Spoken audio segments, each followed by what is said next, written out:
오늘 웨스터민스터 신앙 고백서 제 10장 이제 실제적 부르심에 대해서 이렇게 저희가 나누게 되어집니다. 제가 대학교 다녔던 그 시절을 생각하면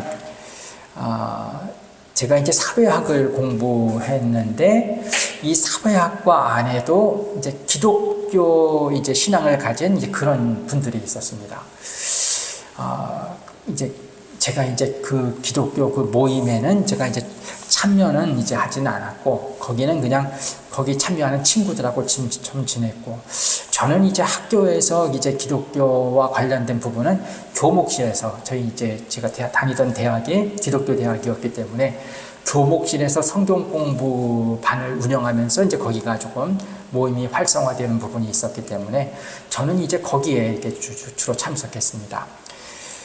대학교 때 가장 친한 친구 한 3명 정도 뽑으면 그 중에 한 친구가, 그 친구는 이제 그 사회학과의 이제 기독교 모임, 저는 이제 교목실에서 하는 그 모임에 이렇게 쭉 다녔는데, 그래서 이제 대학 시절 제가 이제 신앙생활 하던 부분을 생각하다 보면, 그때 이제 제가 들으면서 좀 이게 뭔가 하면서 이게 좀 의아했던 것 중에 하나가 구원의 서정, 구원의 여정, 이런 얘기 들어보셨습니까?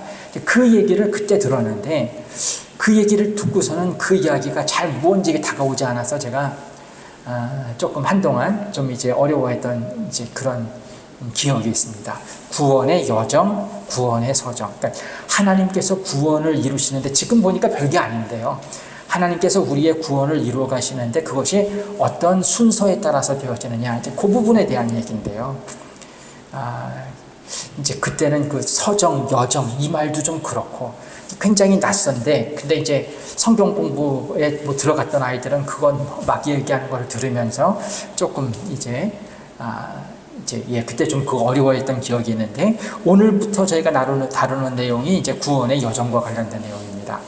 지난주는 자유의지에 대한 내용이었고요. 이제 구원의 여정에 대한 내용인데, 이건 뭐 아시는 내용입니다.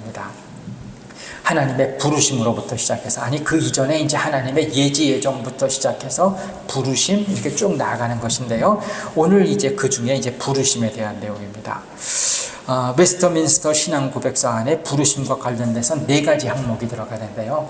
이 4가지 항목 내용만 저희가 잠깐 확인하면 되지 않을까 이렇게 생각이 되어집니다. 이미 아시는 내용이지만은요, 웨스터민스터 신앙 고백이라고 하는 게 우리 기독교 신앙의 중요한 고백서로 자리 잡고 있는데, 그 내용에서 뭐라고 정리하는지를 한번 보셨으면 합니다. 내용을 읽지는 않겠고요, 그냥 눈으로 한번 보시면서 제가 말씀드리는 것을 확인하셨으면 좋겠습니다. 먼저 첫 번째로 이 이제 구원의 여정 중 실제적 부르심에 대해서 얘기하는 것은요, 이 하나님의 부르심은 모든 사람을 다 부르시는 게 아니라는 것이죠. 생명으로 예정된 사람을 부르신다는 것입니다. 여기 보시면 생명으로 예정된 모든 사람, 곧 그들만을, 이렇게 얘기했습니다. 그러니까 생명으로 예정된 사람들을 부르시고요. 근데 부르시는데 언제 부르십니까? 자기가 정하시고 적당하다고 여기신 때에 부르시죠. 무엇으로 부르십니까? 말씀과 성령으로 부르신다. 이게 이제 오늘 첫 번째로 얘기하는 것입니다. 저희가 오늘 이제 책 내용을 다루면서요, 이제 이게 조금 책 내용은 그냥 보시는데 이게 좀 안 다가오실 수가 있습니다. 하나님께서 당신의 일을 당신이 진행하시면서 초청하신다? 이건 그냥 당연히 받아들일 수 있는데, 이제 여기서부터 시작해서 조금 더 안에 들어가는 내용들, 거기서 보면 이제 거기서는 우리가 기도하고 우리가 뭔가 하나님 앞에 원하고, 이제 이것보다 하나님이 먼저 생각하시고 먼저 이끌어 가신다는 게 있는 게 그 책의 내용이거든요. 그래서 부분으로 들어가면 좀 저희가 좀 다가오는 게 조금 좀 저희가 시간을 요할 수가 있는데요. 근데 어쨌든 여기도 보시면 하나님께서 부르시는 가운데 뭐 그 책 내용하고도 연결될 수 있는 것입니다. 하나님이 모든 사람 부르시는 것이 아니고요, 생명으로 예정된 모든 사람. 그리고 언제나가 아니라 정하시고 적당하다고 여기신 때. 그러니까 이제 저희가 보면 아브라함 같은 경우는 성경에서 특별히 얘기할 때 한 75세쯤 갈대아우르에서 이제 하나님이 그때부터 움직이시는 그런 것들이 있지 않습니까? 모세는 80세 저희가 볼 수 있겠죠. 그 이전에도 모세에게 다 하나님의 삶인데 그렇게 볼 수 있고요. 그러니까 하나님께서 당신이 그 이전에도 물론 역사는 하시는데 하나님께서 특별히 하나님의 일을 위해서 부르시는 어떤 그 때가 있다는 것입니다. 그 전까지도 하나님 장중에 있지만 하나님께서 보호하시긴 하시는데 그대로 좀 두셨다가 하나님께서 가서 역사하시는 그 때가 있다. 저희가 이제 그거 받아들일 수 있죠. 생명으로 예정하신 그 사람을 하나님께서 정하시고 적당하다고 여기신 때, 그때 가서 말씀과 성령으로 부르신다 이렇게 얘기를 합니다. 그리고 이제 그 밑에 보면 이 말씀과 성령으로 부르실 때 어떤 일들이 있는지를 이야기하십니다. 그래서 이제 붉은 글씨만 보시면은요, 하나님의 일들을 이해하게 하시고요. 그 이전까지는 하나님의 일을 이해 못합니다. 믿지 않는 분들과 얘기하다 보면요, 답답하죠. 뭐 얘기가 안 들어갑니다. 근데 어느 때는 들어갑니다. 그 들어가는 게 뭡니까? 이게 이제 하나님께서 그 사람 부르시는 때가 된 거죠. 또 어떻습니까? 그 다음에 보면 돌 같은 마음을 제거하고 부드러운 마음을 주시며, 예, 이건 뭐 전도하시는 분들은 이거 당연히 얘기하십니다. 돌 같은 마음이 있는 사람을 이거 하나님께서 전도하는 사람을 보내서 깨신다. 이건 아주 특별한 일이죠. 보통은 그렇게 안 하시는 것 같습니다. 전도하는 분들이 돌 같은 마음을 가진 사람을 내가 깨부셔야지 이렇게 하고 나가시는 분이라기보다는요, 이미 하나님이 그 돌을 깨부순 사람, 그 사람을 인도하기 위해서 가는 것이 그 이제 전도자들의 움직임인 것 같습니다. 그러니까 저희가 이제 이 돌이 깨부수는 것은요, 그러니까 이제 내가 가서 깨트리는 게 아니라 이건 기도로 깨트릴 수밖에 없습니다.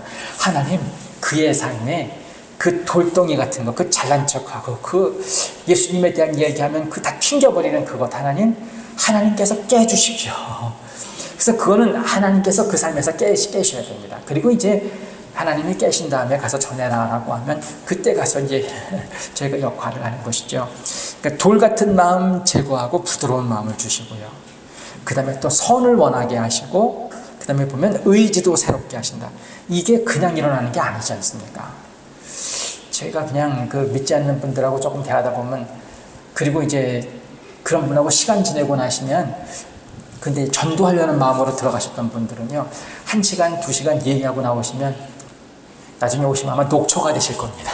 왜 그러냐면 얘기 하나도 안 통하거든요. 받아들이지도 않고 그러니까 이제 어떻게도 안 되거든요. 아직 하나님의 때가 되지 않으면 그게 열려지지 않습니다.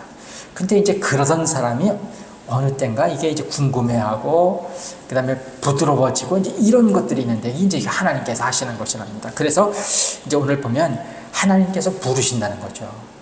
하나님께서 생명으로 예정된 사람을 당신의 때가 되면 말씀과 성령으로 부르셔서 그 이전과는 다른 모습이 있게 하신다. 이게 이제 오늘 1번의 이야기인데요. 저희가 실제에서 저도 고백할 수 있고요. 아마 집사님들이나 권사님 다 고백하시는 그런 내용이라고 그렇게 믿습니다. 두 번째로는요, 그 다음에 여기서 얘기하는 것은 이렇게 하나님이 어떤 사람을 부르시는데, 지금 여기서 이제 중요한 요소가 뭐냐면요, 이게 어떤 그 사람이 특별한 요소가 있기 때문에 그 사람을 부르시는 게 아니고요, 이것은 전적으로 그냥 하나님의 은혜다, 이렇게 얘기를 하는 것이 두 번째 부분입니다. 그러니까 이제 보시면 이와 같은 부르심은 사람 안에서 일어날 예견된 무엇에서가 아니라, 그러니까 그 사람이 하나님의 부르심을 받을 만한 어떤 특별한 요소가 있기 때문에 하나님이 그를 부르신 게 아니고요. 그 다음에 뭐라고 합니까? 하나님의 자유롭고 특별하신 은혜에서만 나온 것이다. 그러니까 우리 이제 기독교의 중요한 고백 중에 하나가 우리가 전적 타락이라고 하는 게 있지 않습니까? 그리고 사람의 능력과 사람의 요소로서는 절대로 하나님 앞에 구원받지 못한다는 그런 고백이 저희들에게 있습니다. 그러니까 이제 저희가 이러면 안 되는 것이죠. 내가 예수 믿게 된 것은 내가 그래도 이전부터 나는 좀 착했고 다른 사람들보다 나는 좀 특별하게 시간도 어떻게 보냈고 그랬기 때문에 하나님이 나를 부르셨어. 그리고 이제 교회 안 나오고 이런 사람들은 쟤네들은 옛날부터 그렇게 보내더니 그래서 하나님께서 쟤네들은 부르시지 않은 거야. 하나님께 부르심을 받고 하나님께 쓰임받기 위해서는 이러면서 이제 어떤 인간적인 요소를 내세운다고 하면요, 그거 옳지 않다는 것입니다. 사람 안에 있는 그 무엇 때문에 하나님이 그를 부르신 게 아니라 이 그를 부르신 것은 하나님의 그냥 자유롭고 특별하신 하나님의 은혜다. 이제 이게 고백입니다. 그리고 이제 그 다음에도 보시면은요, 사람은 성령의 힘으로 깨우쳐지고 새롭게 되기까지는 피동적인 상태에 있다. 어떤 것입니까? 그러니까 사람이 뭘 할 수 있는 상황이 아니라는 것입니다. 그래서 뭘 한다라고 하면 그거는 성령님께서 그에게 역사하셔서 성령님의 은혜가 있는 것이지, 성령님께서 그 가운데 역사하시기 전에는 그 사람은 그냥 수동적인 상태, 그 힘으로 뭘 할 수 있는 상태가 아니다라는 것입니다. 그러니까 이제 여기서부터 뭐가 형성이 되겠습니까? 예수 믿는 것 가지고 자랑할 것 없다는 것입니다. 뭐 어떤 분들은 나는 우리 부모님이 또 우리 조부모 때가 그 아주 하나님을 열심히 잘 섬기셔서 그것 때문에 나는 지금 이제 그런 이야기들을 하실 수는 있죠. 하나님께서 당연히 하나님의 은혜를 주신 그 자녀들을 은혜로 함께 하시죠. 근데 이제 그런 특권 때문에 나는 하나님 앞에서 특별하다, 이제 이런 식으로 나가면 그거는 이제 후반부가 잘못됐다는 것입니다. 지금 하나님의 부르심은 사람에게 있는 어떤 요소가 아니라 그냥 하나님께서 자유롭고 특별하신 은혜로 하나님께서 주신 것이다. 그래서 부르심을 받았다는 게 이제 이 두 번째 요소입니다. 그러니까 저희가 하나님께서 베푸신 은혜가 저희들에게 있으면은요, 저희가 감사드리면 되는 것입니다. 그리고 하나님의 은혜를 높이면 되는 것이죠. 그러니까 이게 하나님께서 어려서부터 막 쓰시는 분들, 그리고 어려서부터 이런 분들은 나중에 가면서 좀 교만해질 수 있는 요소가 있지 않습니까? 나는 특별해. 내가 그리고 이렇게 했기 때문에 하나님이 날 이렇게 하셨고 난 특별해. 이제 이렇게 나가면은요, 그 위험한 것이죠. 그러니까 하나님의 은혜 가운데 나는 특별한 게 없는데 하나님께서 뭔가 쓰시려고 어떤 상황들 속에서 나를 그렇게 준비시키셨고 그런 게 있게 하셨다. 그러니까 하나님의 자유롭고 은혜로운 부분이다. 이렇게 저희가 생각하는 것이 있어야 됩니다. 신앙의 길에서 자랑이 들어올 요소가 없다는 것이죠. 세 번째는 이거는 이제 보시면 선택받은 영화의 문제를 얘기하는데요. 어떻게 얘기를 합니까? 어려서 죽는다 하더라도 중생하고 구원 얻는다. 또 굵은 글씨 하나 보시면 성령은 그가 기뻐하시는 때와 장소와 방법을 따라 역사하신다. 그러니까 성령님이 누구에게 딱 묶이셔가지고 그 자유가 없는 분이 아니시라는 거죠. 성령님은 교회보다 크십니다. 하나님이시기 때문에요. 그러니까 성령님 자유롭게 움직이시는데요. 그 성령님의 역사 가운데 선택받은 영화는 어려서 죽는다 하더라도 그 다음에 중생하고 구원 얻는다. 이런 게 왜 여기 들어갔겠습니까? 제가 정확하게 그런 문헌까지는 확인하지 않았겠지만요. 이 1600년대나 이때쯤 생각하면 이때 어려서 죽는 아이들이 굉장히 많지 않았습니까? 어려서 죽는 아이들이 굉장히 많았다고 할 때 그 믿는 부모님들이라고 생각을 하면 죽은 아이 이거 어떻게 되는 것인가 이런 이제 생각을 하겠죠. 사랑하는 자녀 아닙니까? 출생하다가 죽는 아이들도 있을 수 있고요. 그 다음에 어렸을 때 그 죽는 아이들이 굉장히 많았다. 뭐 저희 부모님 때, 조부모님 때만 하더라도 보면 나는 형제 몇 명 중에 몇 명이다라고 하시는데 보면은 그게 다 있지 않으시는, 중간중간에 비시는, 그러면 이제 어렸을 때 어떤 병으로 죽고 뭐 이렇게 해가지고는 상당히 많이 이제 어렸을 때 죽은 경우가 많았는데요. 이 3번을 생각하면 저는 그런 부분을 생각하게 됩니다. 이제 그렇게 죽는 아이들이 있다고 할 때 부모님 입장에서는 그 아이들은 어떻게 되는 것인가? 구원 얻는가 못 얻는가? 애가 아직 어려서 자기 생각이 온전치 않기 때문에 신앙 고백을 자기 입으로 할 수가 없는데 뭐 입으로는 따라 한다 하더라도 그리스도가 뭔지 예수님이 누군지도 모르는, 적어도 저희가 이제 세례 베푸는 어떤 나이가 12, 13, 뭐 초등학교 졸업할 때는 돼야지 이제 하지 않습니까? 그때 돼야지 뭔가 이해할 수 있다는 얘기가 되겠죠.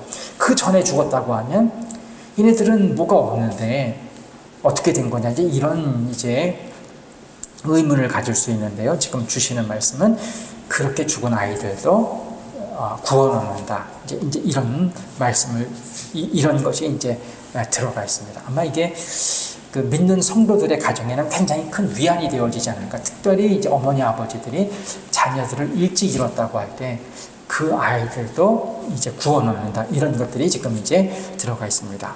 마지막 네 번째로는요, 4번 보시면은요, 여긴 선택을 받지 못한 사람들. 그리고 그 다음에 이제 중간 부분에 보면 그리스도교를 믿지 않는 사람들. 이들은 어떠냐? 이들에겐 구원이 없다고 하는 것이 이들은 하나님이 부르시지 않는다는 얘기죠. 그런 얘기가 들어갑니다. 그러니까 선택받지 못한 사람들은 하나님이 부르시지 않는다. 이거는 왜 하겠습니까? 이것도 보면 아마 그 당시를 살아가는 사람, 이건 오늘날도 그렇죠. 아무리 전도를 해도요, 교회 안 나오는 사람들이 있습니다. 예수님 믿지 않겠다고 하는 분들이 있습니다. 지금 이제 이 앞부분에 선택을 받지 못한 사람들이라고 하는 것은 제가 보면 기독교 세계 안에 살고 있는 사람들입니다. 그런데도 하나님 믿지 않고 신앙의 세계 끝까지 안 나오는 사람들이 있습니다. 근데 그들은 어떻게 되는 것이냐? 그들은 이제 오늘 여기서 얘기하는 게 그들이 아무리 전도를 해도 교회 안 나오고 아무리 전도를 해도 하나님 믿는다고 안 하는 것은 그들은 선택받지 못한 사람들이기 때문이다. 그리고 그들은 이제 구원받지 못한다. 이 얘기가 들어가고요. 그 다음에 이제 중반 부분에는 아예 기독교를 믿지 않는 사람들, 이방이죠. 이방 세계의 사람들, 거기에는 구원이 없다. 이 이야기를 하는 것이 오늘 이제 웨스터민스터 이제 신앙 고백서 안에 들어가 있는 내용들입니다. 저희가 이제 신앙 고백서라고 하는 것이 이제 믿는 성도들에게 어떤 그 신앙의 틀을 딱 형성시켜 주는 것이라고 한다고 하면요, 이제 그런 부분에서 요 3번과 4번도 굉장히 중요한 역할을 한다고 할 수 있겠죠. 예, 영안이지만 아이이지만 그러나 그리스도 신앙의 가정에서 자라난 그 아이들은, 그래서 하나님께서 선택한 아이들은 자기 고백이 없다 하더라도 이것을 구원한다. 이렇게 이제 바꿔 나가는 것이고요. 반면에 끝까지 안 믿는 사람들이 있는데 그 사람들은 선택받지 못한 사람들이고, 그 다음에 기독교 외의 세계에는 구원이 없다. 이제 이렇게 얘기를 하고 나가는 것이 오늘 이제 본문의 내용입니다. 저희가 이제 오늘날 와서 이제 다른 종교하고 이제 뭔가 이야기하고 사회와 관련해서 이제 논의하는 그런 자리들이 있죠. 이제 그런 것에 따라서 이건 이제 1640년대 나온 것이고요. 오늘날은 오늘날대로 이제 조금 어쨌든 이제 오늘날에 맞는 이런 이제 고백서들이 좀 필요할 텐데요.